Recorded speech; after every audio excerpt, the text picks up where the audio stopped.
नमस्कार, एक बार फिर स्वागत अभिनंदन आप सभी का मानव मित्र मंडल शाखा नरवाना की एचटेट कोचिंग क्लासेस में जो फ्री दी जाती है लड़कियों के लिए। तो मैं आप लोगों का पेपर एचटेट पीआरटी 2019 समझा रहा था और समझाते हुए बोर्ड कंप्लीट हो गया था, इसलिए मैं दूसरी वीडियो आप लोगों के लिए 10 मिनट की छोटी सी वीडियो डाल रहा हूं। जो आपके 5 या 6 प्रश्न बचे थे उन्हीं को सोल्व करवा रहा हूं। तो चलिए, आपका जो 39 सवाल हमने हल कर लिए थे, 40वां जो सवाल था उसमें पूछा था अनेकार्थक शब्द समूह आपने कौन सा असंगत है, मतलब इसमें 3 सही हैं, 1 गलत है। असंगत आपको छांटना था, असंगत जो सही नहीं है वो आपने बताना था। पहला रित जो होता है वो सच के अर्थ में होता है। रित का मतलब सत्य है, ये तो सही है, लेकिन रित का मतलब ऋतु नहीं होता भाई, ये बात आप समझ लें। आदित्य सूर्य को कहते हैं, रित का मतलब सूर्य भी नहीं होता। तो इसका मतलब यहाँ पर आपका ये जो दोनों चीजें हैं ये बता रही है कि ये आपका यही उत्तर हो गया, क्योंकि ऐरावत इंद्र के हाथी का नाम था, ऐरावत नाग जाति का नाम है। और विद्युत मेघ जो होती है, मतलब बादलों के अंदर जो बिजली कड़कती है, उसको भी आप ऐरावत कह सकते हैं, वो ऐरावत प्रयोग होती है। तो इसलिए ये भी सही है। ऋषभ बैल को कहते हैं, वृषभ भी बैल को कहते हैं, ऋषभ भी बैल को कहते हैं। श्रेष्ठ के लिए भी ऋषभ का प्रयोग होता है, और संगीत का जो दूसरा स्वर होता है उसको भी आप ऋषभ कहते हैं। तो मेरे ख्याल से ये भी आपका क्लियर हो गया होगा। तो पहले सवाल का आपका जवाब है फर्स्ट, अशुद्ध आपने छांटना है। 4 अनेक शब्दों के लिए 1 शब्द दिए हुए हैं। पहला है कम बोलने वाला। कम बोलने वाला अल्पभाषी होता है। जितना जरूरत हो उतना ही बोलने वाला मितभाषी होता है। अल्पभाषी थोड़ा बोलने वाला, मितभाषी जितनी जरूरत हो उतना ही बोलने वाला, और ज़्यादा बोलने वाले को वाचाल कहते हैं। तो यहाँ पर जो आपका था कम बोलने वाला अल्पभाषी, ये सही है, लेकिन आपने अशुद्ध छांटना है। जो दूसरा जो ऑप्शन है इसमें, जो प्रमाण से सिद्ध न हो, जो प्रमाण से सिद्ध न हो वो अपरिमेय होता है। गणित में भी आपने अपरिमेय संख्याएं आपने पढ़ी होंगी। तो जो प्रमाण से सिद्ध ना हो वो प्रमाण्य नहीं होता, प्रमाण के योग्य नहीं होता, उसको हम अपरिमेय कहते हैं, अप्रमेय। तो इसका मतलब ये जो शब्द है अप्रमेय, ये आपका प्रमाण से सिद्ध नहीं होता, यही आपका उत्तर हो गया। लेकिन हम अगले भी पढ़ते हैं, जो किसी पर अभियोग लगाए उसको अभियोगी कहते हैं, ये बिल्कुल सही है। और जिसके ऊपर कोई अभियोग चला हुआ हो, कोई मुकदमा चला हुआ हो, उसको अभियुक्त कहते हैं। अभियुक्त और अभियोगी, इन दोनों में आपने अंतर अलग अलग करना है। और वर्षा न होना, ये अनावृष्टि होती है, ध्यान दीजिएगा, इसके अंदर अना उपसर्ग नहीं है, अन उपसर्ग है। मतलब जो अनावृष्टि होती है, मतलब जब बारिश ही नहीं होती उसको अनावृष्टि कहते हैं। जब बहुत ज़्यादा बारिश होती है उसको अतिवृष्टि कहते हैं, ये आप समझ लें। और उसके बाद अनु उपसर्ग इनमें से कौन सा नहीं है। बड़ा अच्छा शब्द है, पहला ही देखिए आप, अन्वेषक। अगर आप इस शब्द को देखें, ये अनु जमा एषक शब्द से जुड़ करके बना है। और जब भी ऊ के बाद कोई अन्य स्वर होता है, ऊ नहीं होता, अगर ऊ के बाद ऊ आ गया तो दीर्घ संधि हो जाएगी, तो ये क्या होगा, यण संधि हो जाएगी। तो ऊ के बाद जो जिसके अंदर ऊ की मात्रा होती है वो आधा रह जाएगा, ध्यान दें। जैसे स्वागत में सु जमा आगत से स्वागत से आधा हो जाता है, तो न आधा हो गया, ऊ का वह बन गया, ये वाली मात्रा इसके साथ लग गई और शक साध में लग गया। इसका मतलब अन्वेषक में ये अनु ही उपसर्ग है भाई।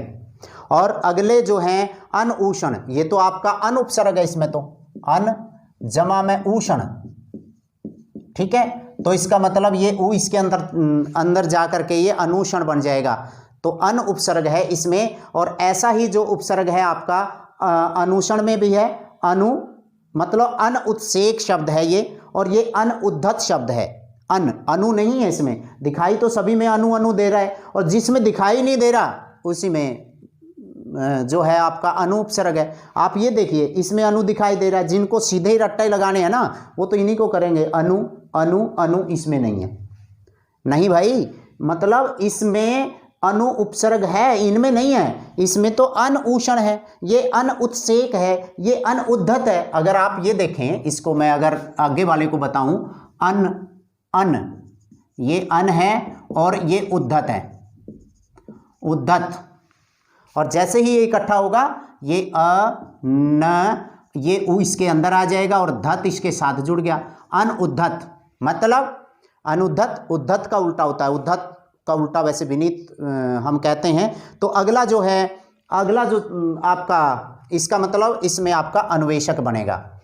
और उसके बाद अतिथि का विलोम, अतिथि, अतिथि में पहली बात तो होती है समिति और अतिथि में दोनों छोटी की मात्रा आएगी, ये लिखना आ सकता है कहीं ना कहीं, अतिथि में भी और समिति में भी। तो आतिथ्य ये तो सत्कार होता है, अन अतिथि अन उपसर्ग लगा करके थोड़ा सारी चीज़ें बनती है, आतिथ्य होगा भाई। अतिथि का जैसे कुछ के लिए तो पहले ही शब्द फिट होते हैं, खगोल भूगोल मतलब खगोल का उल्टा भूगोल, ठीक है। ऐसे ही तो भाववाचक शब्द आपने छांटना है, भाववाचक, तो यहाँ पर युवक भाववाचक नहीं है, आपको क्या लगता है जातिवाचक है, पूरी जाति का बोध करवाता है, ये भी जातिवाचक संज्ञा है। किसानी एक भाव है, किसानी एक भाव है, जो किसान करता है, जो किसान काम करता है उसको कृषि जिसको आप कहते हैं वही किसानी है। किसान के साथ ई प्रत्यय लगा करके किसानी बना दिया। और उसके बाद ज्ञानी जो होता है वो व्यक्ति विशेष होता है, किसी न किसी व्यक्ति की विशेषता बताएगा, इसलिए ये विशेषण है। तो ऐसे में आपका किसानी जो है वो भाववाचक संज्ञा है। गलत विकल्प आज का इसका एक, क्योंकि 5 या 6 मिनट की ही ये वीडियो में काम चल गया आपका, गलत विकल्प छांटना है। अविरोध, अवरोध बड़ा अच्छा शब्द है, अविरोध मतलब जिसका विरोध ही ना हो, अविरोध ये पास हो गया तो इसका मतलब विरोध रहित। और अवरोध किसी के का मतलब अंदर से हवा आती है, उसके रास्ते में अवरोध पैदा होता है, रुकावट आती है, ये सही है। आपने गलत छांटना है। अगध और अंगद, दो बातें समझ लें, यहाँ पर मैं इधर लिख रहा हूँ अगध और अंगद।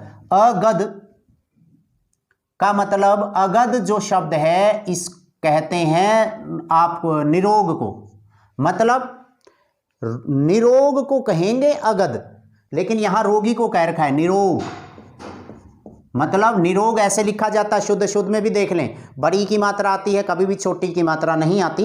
ये मैं संधि में थोड़ा सा और बताऊंगा इसके बारे में, कहाँ क्या गड़बड़ है। अगध निरोग होता है और यहाँ अगध का साथ रोगी दे रखा है, तो गड़बड़ तो यही हो ली।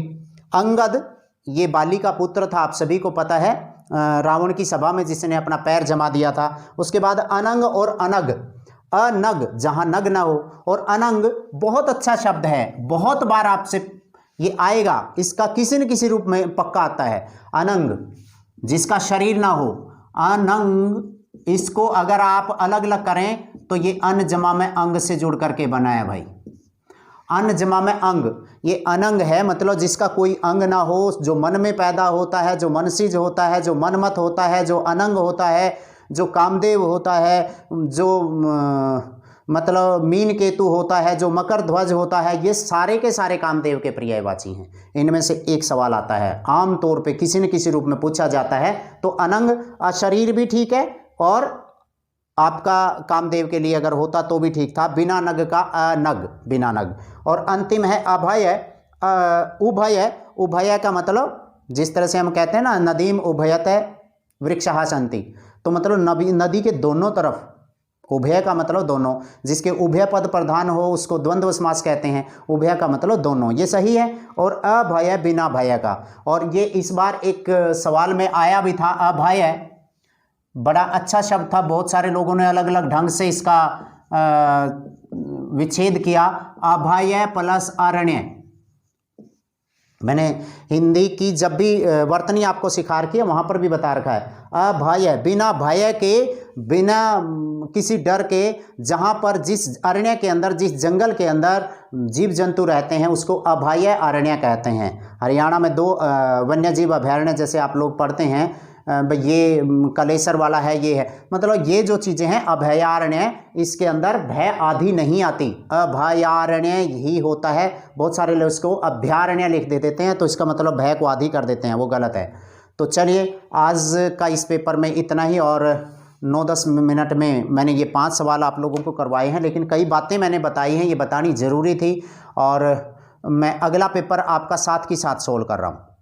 ठीक है। दूसरे पेपर को आप लोगों के लिए मैं सोल्व शायद उसी पे कर दूं, तो एक बार मैं या लिख करके कर दूं, आप लोग कमेंट वगैरह डाल करके मुझे बता दिया करो भाई, क्योंकि ये पेपर मैं सोल्व कर रहा हूं अपने बच्चों के लिए जो हमारे फ्री कोचिंग क्लासेस में पढ़ रहे हैं, उन्हीं को ध्यान में रख करके मैं सोल्व कर रहा हूँ, और कोई नहीं है। नहीं तो मैं बार बार बहुत सारे लोग या मैं भी यही कहता कि इसको सब्सक्राइब करो, ये करो, वो करो, मतलब वो नहीं है। आप लोगों तक पहुँच जाए, जितने लोग पढ़ने वाले हैं उन्हीं तक पहुँच जाए, वही मेरे लिए बहुत है।